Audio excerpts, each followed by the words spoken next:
Hey guys, I'm Matt from Pop Horror Review Movie Podcast, and I'm just a guy in front of a camera talking about movies. Ant-Man and the Wasp: Quantumania has come out this weekend, and was it a big success? Was it a small success? Was it a mid-success? Foreshadowing, let's get to it.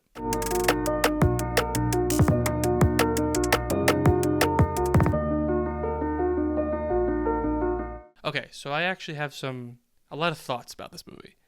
Because overall, I thought it was fun, but it was mid. If things were done differently, this could have been a really great movie. I think one of the biggest issues was that this movie had no tone, it had no identity, it just was missing something. While there were some themes throughout the movie, it just didn't land well, and I think that's because the script was weak.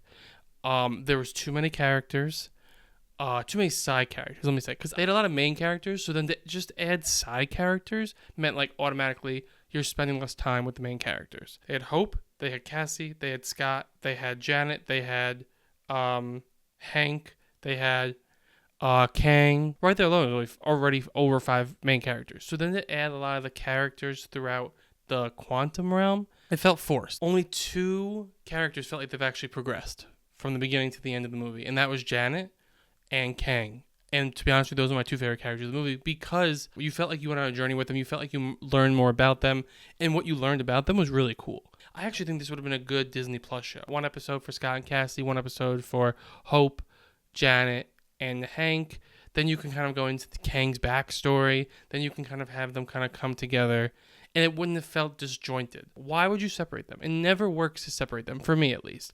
Guardians 2 didn't work for me really because they said, well, for other reasons, but they separated them, so you don't get that kind of like back and forth that you're used to. This is a third movie, so like you're kind of expecting certain things. When you don't get them, it automatically starts to go down. And sometimes, there are weak stories that could be punched up by directors, and unfortunately Peyton Reed is not that director. So he tried to bring like Marvel meets Star Wars, and unfortunately it just felt like a very off-brand Star Wars. It just didn't feel.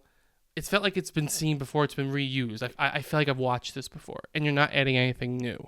But once you got to like Kang and actually like his story, because he actually had a story, I think that's why he was such a good character, it took a darker turn, which was different for the other 2 movies. And I thought that was nice because it started to become it started to differentiate itself from other things.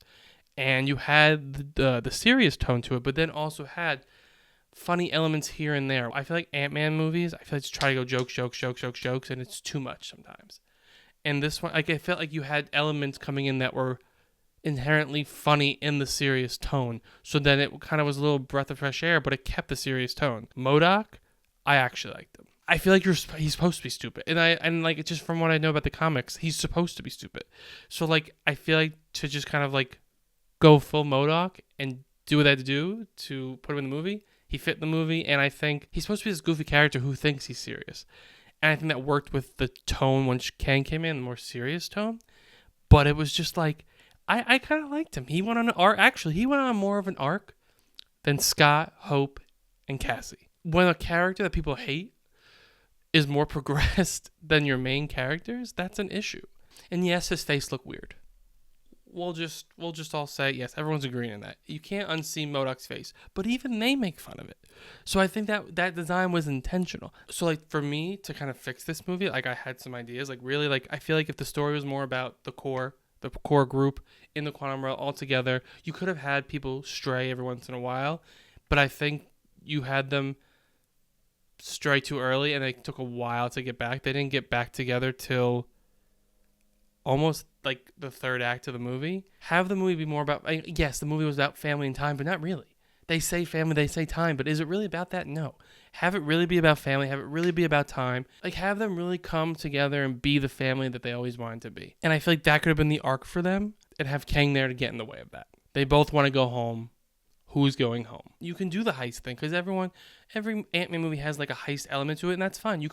They were stealing back time. And I feel like time could have been a really cool, especially if they kept it more of a dramatic tone, time could have been a really cool element to this movie. Like, yes, you could have done the infinite possibilities of like Scott and Hope and stuff like that. Could have had that funny bit, but really you could have had it showing if Scott never left and how that would have affected Cassie and how that would have affected Hope. really build tension and build stakes for like why they need to go home and why Scott needs to be with Cassie. And actually, I've been seeing online, I think they filmed stuff for that sequence or showing what life would have been like in the future.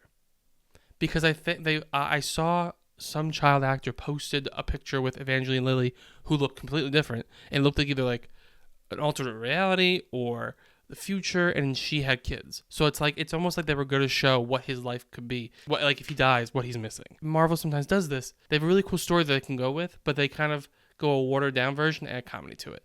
And I understand it's Ant-Man, but like that's what makes this one different.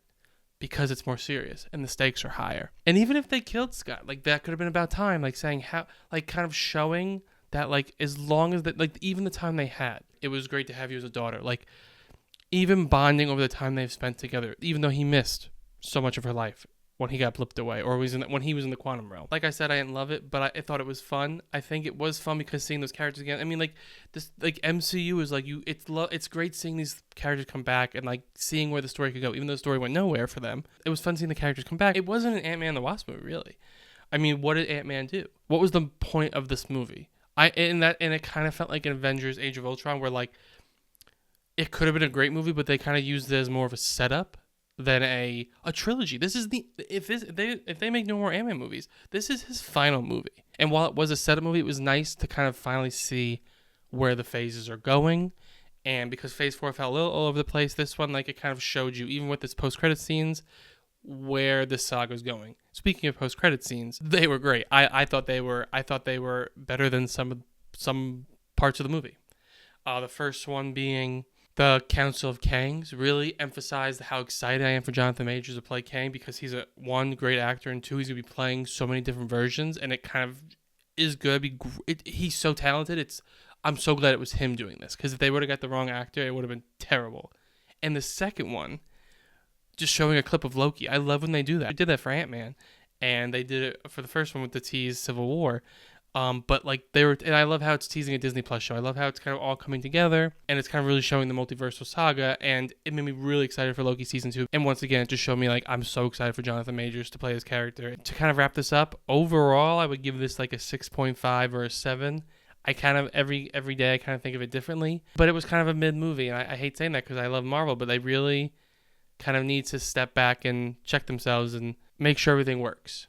Because I don't now fault the writer who's writing Kang Dynasty, because I mean, look at the guys who wrote Thor: The Dark World. They wrote Endgame and Infinity War, and that was great. So I have hopes that, you know, this was just a little bump, and they've been a couple bumps on along the way for this saga, and I hope it's up from here. So let me know what you thought of Ant-Man and the Wasp: Quantumania. Did you like it? Was it your favorite? Did you just have fun? Let me know down in the comments below. Thank you for watching. Thank you for subscribing. Cheers.